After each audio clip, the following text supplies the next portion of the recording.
Hello, hello, hello. Dugo se nismo vidjeli.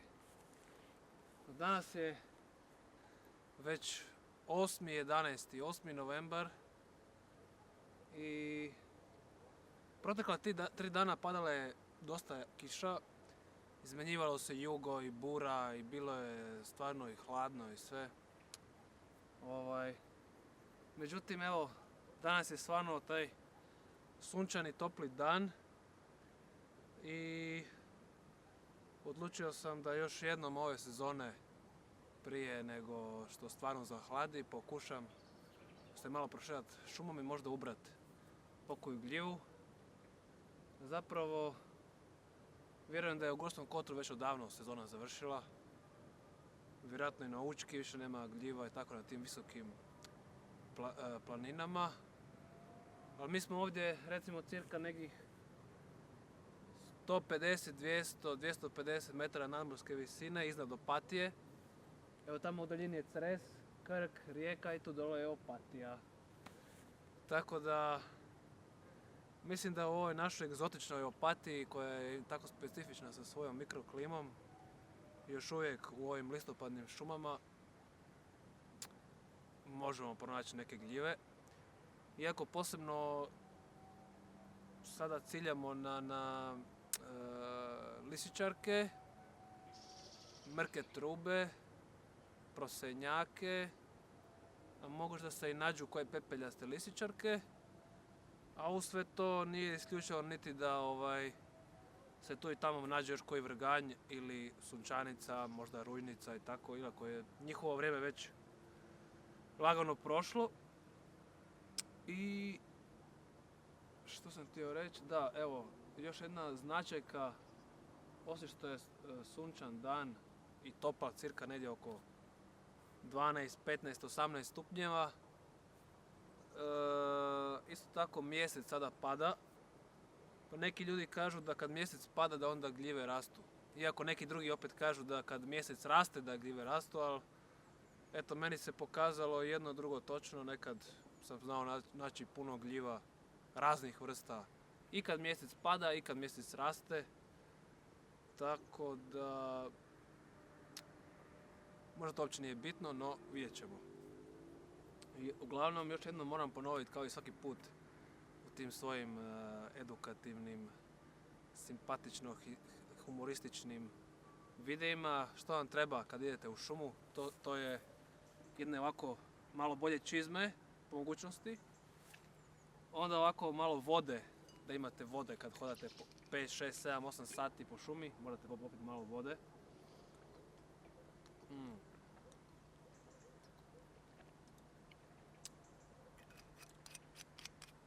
Da nemojte misliti da je ovo tu vino, to je zapravo voda.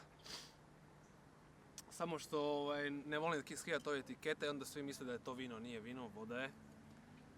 Onda, ovo mi je uvijek najslađe za ponoviti, jedan mali slatki nožić. On mene slijedi već godinama po šumama i gorama. I po hrvatskom zakonu, da, to je isto jako bitno, smijete imati legalno oštricu dužine 4 prsta, svoja 4 prsta, znači ovako, kad stavite, tako. Međutim, evo, meni apsolutno još niko nije prigovarao. Doduše je jednom su mi nešto prigovarali za taj nož, ali šta ja znam, ako ga ne koristim kao oružje, onda je sasvim ok. Ako ću rezati s time kruh i pomidore i ubrat gljivu, onda mislim da je to sasvim normalno. I neopasno. Uglavnom, šta vam još treba? Naravno da najvažnije od svega je ono da, kako se zove, da gljive ne berete u plastične vrećice, U-Pol kante i takve slične plastična sranja. Najbolja stvar za brati gljive, najprikladnija je košara napravljena od ovako nekakvog šiblja, vrbe, šta ja znam, već čega sve ne. Zašto? Zato da jer vam se u U-Pol kantama i plastičnim vrećicama gljive zakuhaju i onda čak i ako berete jestive gljive, može se dogoditi da se s njima otrujete ako ih poslije jedete jer su se one tamo unutra poluzgnjilile i promijenile kemijski sastav i postale su iz jestivih u nejestive. Druga važna stvar je što kad vi uberete gljivu, ona još uvijek ispušta spore i onda vi dalje hodate s njom po šumi i širite te spore po šumi. Što to znači? To znači da sljedeće godine ćete vi biti zaslužni da se vrsta koju berete dalje proširi po šumi, a prema tome možete očekivati da onda možda bude i više gljiva. Eto, zato je važna košara. I evo ja sam do nedavno nosio s ovom papirnate maramice. I onda se skužio da je uzeti toaletni papir puno bolji trik. Tako da ne trpite kada mi je sila. I šta još? Meni se čini da sam nešto zaboravio. Da, ponekad vam je dobro uzeti i upaljač sa sobom jer zna se dogoditi da i najiskusniji gljivari, šumari ili ne znam, pa najčešće ako se ne krećete baš često po šumama ili redovito, onda se zna dogoditi da se ponekad izgubite. Pa ako se izgubite, iako vas uhvati noć, bilo bi vam dobro da imate jedan upaljač pa da si zapalite negdje vatru i čekate jutro. I ovaj put nisam uzeo upaljač jer ovu šumu poznam gotovo oko svoje dlani i tu sam... Mislim, ne možeš se izgubiti ako ti je more na jednoj strani, uvijek se orijentiraš prema moru, to ti je to. Ništa, idemo u lov.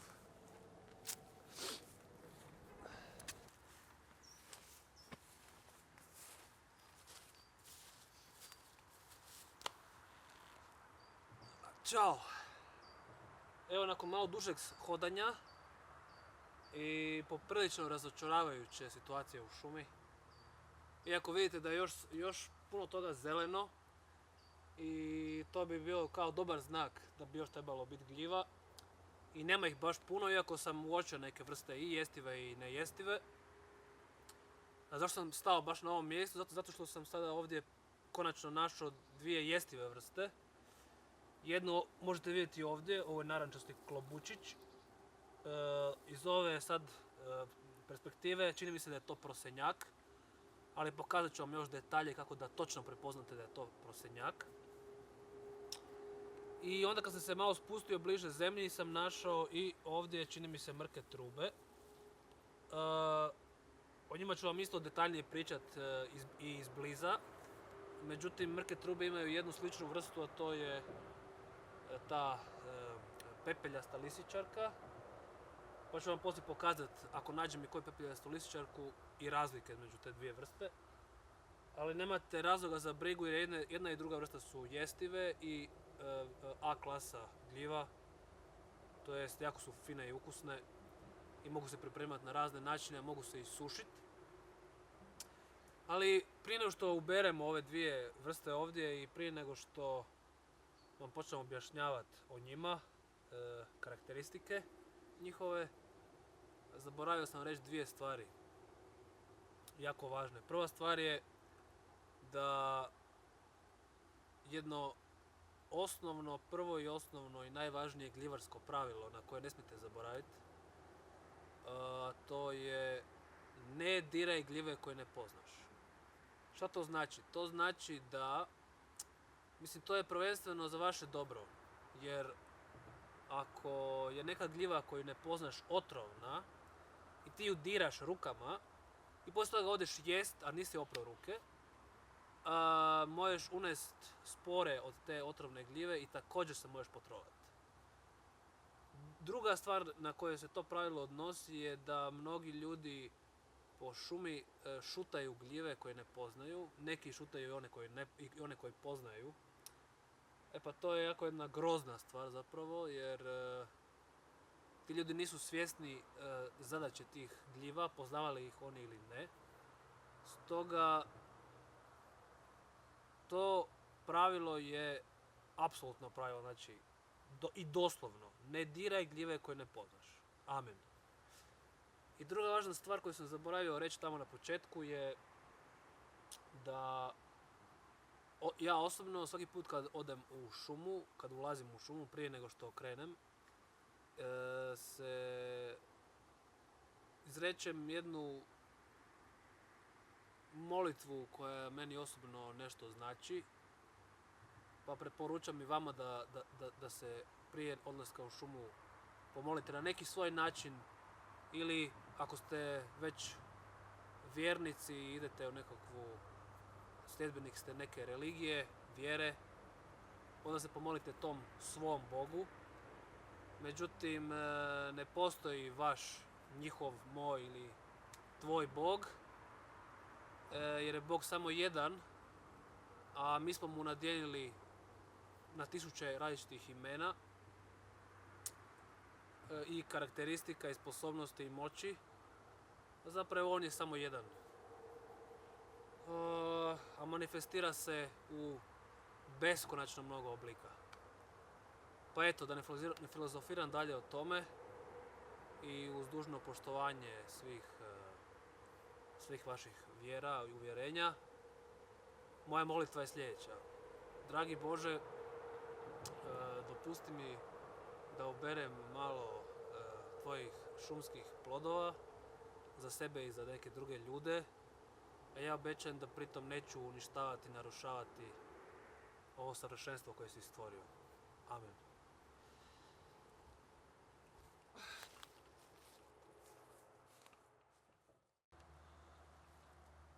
Evo, sad krećemo, uberemo tog prosenjaka. Evo. I orao nas se javlja, kaj lepo. Uglavnom, kako prepoznati prosenjaka? Ne znam koliko sad vidite. On ispod klobuka, kao prvo klobuk, ima tu jarko narančastu boju kao žumanjak od jaja, recimo. Nekad zna biti skroz bijeli. I zapravo Romana Božica ih je klasificirao u svojoj enciklopediji u dvije vrste. Jedna vrsta je ovako skroz narančasta, to jest podvrste, kao žumanjak, a druga vrsta je bijela do onako bež boje. Znači, boja klobuka kod prosenjaka varira od skroz bijele pa do skroz narančaste kao žumanjak. A ispod klobuka jedna i druga podvrsta imaju ovako iglice, znači nemaju kao vrganj spužvice, nemaju kao, ne znam, lisičarka ili sunčanica one listiće, nego imaju iglice. Evo, to su nam te iglice i neki ljudi njih odmah kroz te iglice zapravo spore izlaze van. Neki ljudi njih kao od strane jer govore da su one, da daju gorčinu u jelu. A vi to možete ili ne morate, ja nisam baš primijetio da daju neku posebnu gorčinu u jelu. I šta još reći kod njega je da mu je ovako stručak otprilike isto tako bijelkasto žučkast, bež. I meso je na presjeku također nekako žučkasto bijelkasto i ne mijenja boju na presjeku. Miris je nekako svježe ugodan i najčešće se ova gljiva koristi za kiseljenje, ali ja je koristim i sa jajima i u juhi od miješanih gljiva i tako.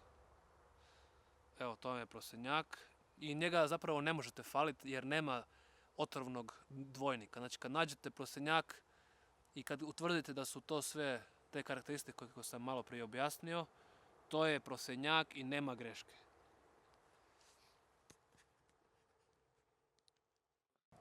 Onda mrke trube. Mrke trube ovako su skroz crne. Boja im ponekad malo varira na sivu, čak i smeđu, pa čak i onako plavičastu. I njih ćete ovako prepoznati što zbilja izgledaju kao trube. Evo recimo ova tu. Zbilja izgledaju kao trube. često rastu ovako zajedno sa nakupinama, jako su aromatične, do mjere da čak onako malo mirišu ko da su od nafte ili nešto, ali zapravo su jako ukusne. Njihova karakteristika da uopće nemaju ovih listića, ni iglica, ni spuže, ničega. Nisu baš mesnate, ali su jako cijenjene i kvalitetne. I jedina vrsta s kojom možete ih zamijeniti su pepeljaste lisičarke, koje su također jestive i također A klasa, tako da isto nema greške. Eto, tu sam iza našao još, tamo iza sam našao još primjeraka, pa ću vam sad dalje pokazati. Kao što rekao, te mrke trube, ali i prosenjaci rastu u velikim nakupinama, a ponekad će se naći samo jedna jedinka, ali ja sam ipak malo tu pronjuškao okolo, tako da sam uspio naći, evo ovdje, jednu veliku mrku trubu, je baš veliku, pa onda ovdje još jednu, pa onda ovdje još dve male, pa onda ovdje cijelu jednu nakupinu i evo sad ćemo to ubrati. To je tako dobar znak. Evo vidite, ovo znaju biti i ovako velike. Evo, ne znam ako vidite, evo ovako velike znaju biti. S gornje strane su tako dosta crne, skoro. S donje ovako znaju biti malo sivkaste. Jako miriše. Evo ovdje još jedna.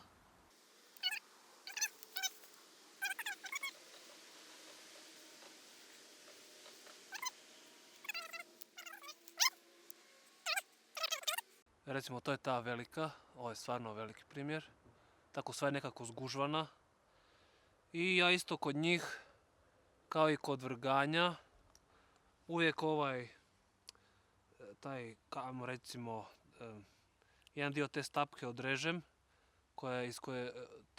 gdje je rasla iz zemlje. Jer inako jako to bi očistio doma i ne bi pojeo. A ovako ipak možda postoji neka šansa da ako ostavim to u šumi, da možda izraste nova truba. Iako neki ljudi kažu da je to mit, ali nema veze. Uglavnom, idemo dalje u potragu.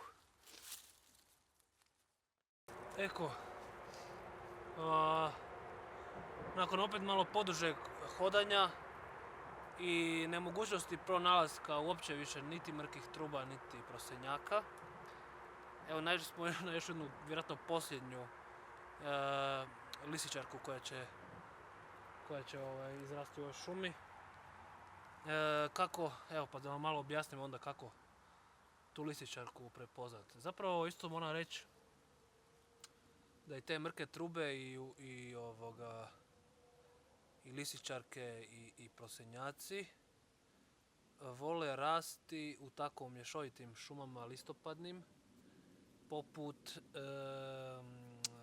miks, recimo sad smo u miksu gdje je hrast, to jest nekoliko vrsta hrastova, onda grab, onda kako se zove,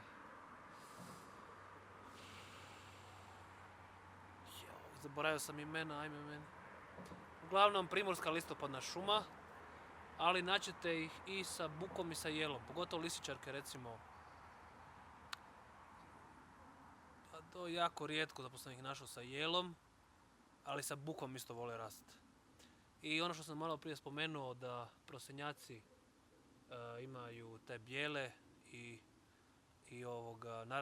narančaste podsorte.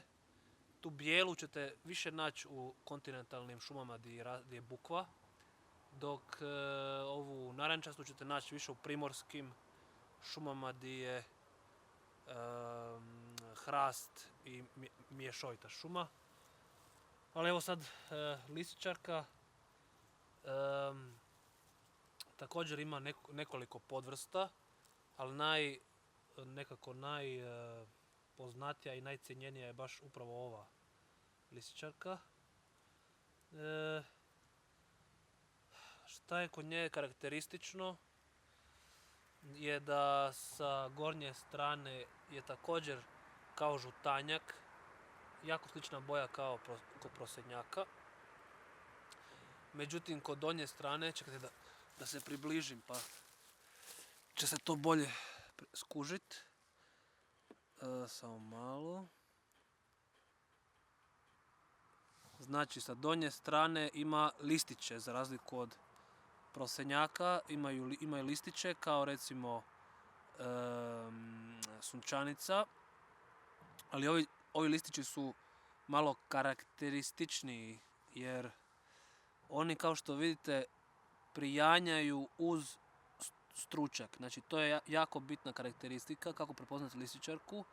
Onda miris je onako svjež i ugodan po gljivama, a onda stručak ima tako tu isto žučkastu boju i na prerezu je također nekako žučkasta, bijelkasta i ne mijenja boju meso na prerezu. A klobuk je često jako nepravilan ovako. Mislim, znaju se naći jako neki pravilni primjeri okrugli, ali većinom je ovako nepravilan i nepravilnog oblika i zna biti različitih veličina od jako sitnih pa do, mislim, ova tu je negdje recimo srednje velika. Zna biti i duplo i 3 puta veća od ove.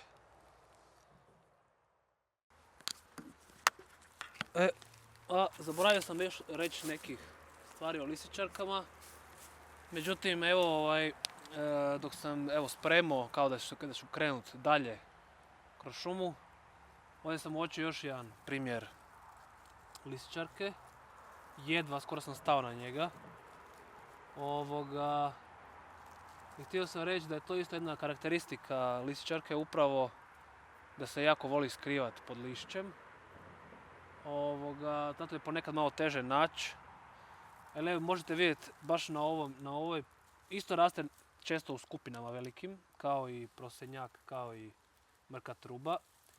A sad, baš na ovom primjeru možete vidjeti, znači, evo tu je ta bijela boja o kojoj sam govorio. Često je bijela ako je stajala tako ispod lišća i sunce ju nije baš obasjalo tako da požuti.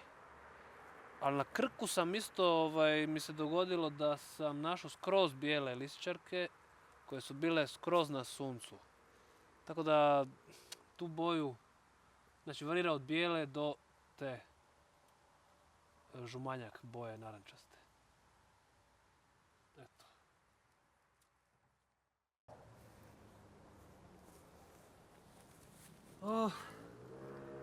Evo nas sada nazad na početku ili na kraju, kako bi neki rekli, tog začaranog kruga. Kad promotrite malo krug, zapravo on nema ni kraja ni početka. On jednostavno je krug. Ma to je sad nebitno. Uglavnom, evo, današnji ulov baš i nije bio bajan, kao što vidite ovdje. Prazna košara, ali ipak smo ubrali, ipak je kraj sezone gljivarske i ubrao sam tako jednu šačicu gljiva koja će biti dovoljna uz 2-3 jaja za ručak ili za marendu za pojest. I bez obzira što sam ubrao tako malo tih gljiva, svejedno to nije razlog za biti nezahvalan. Tako da, ma čak i kada ništa ne obereš, i dalje treba biti zahvalan. Stoga, evo, za kraj je onako oprečno ok reći opet Bogu hvala, tom istom kojeg ste zamolili prije ulaska u šumu, jer ipak je barem dio molitve slišio. Ili jednostavno reći hvala šumu, jer ipak i šuma je dio Boga.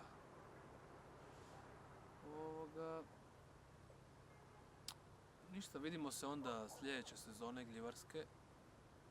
A možda i snimim video, što mi je već neko vrijeme isto na pameti, o branju šparuga i nekih drugih proljetnih plodova. Pa eto, pratite me na Facebooku, subscribe-te se, please. A možete tamo vidjeti puno videa ovakvih edukativnih šumskih koje vam mogu pomoći u pronalaženju i prepoznavanju šumskih plodova. All the best, sve najbolje svima. Ćao, bog bog.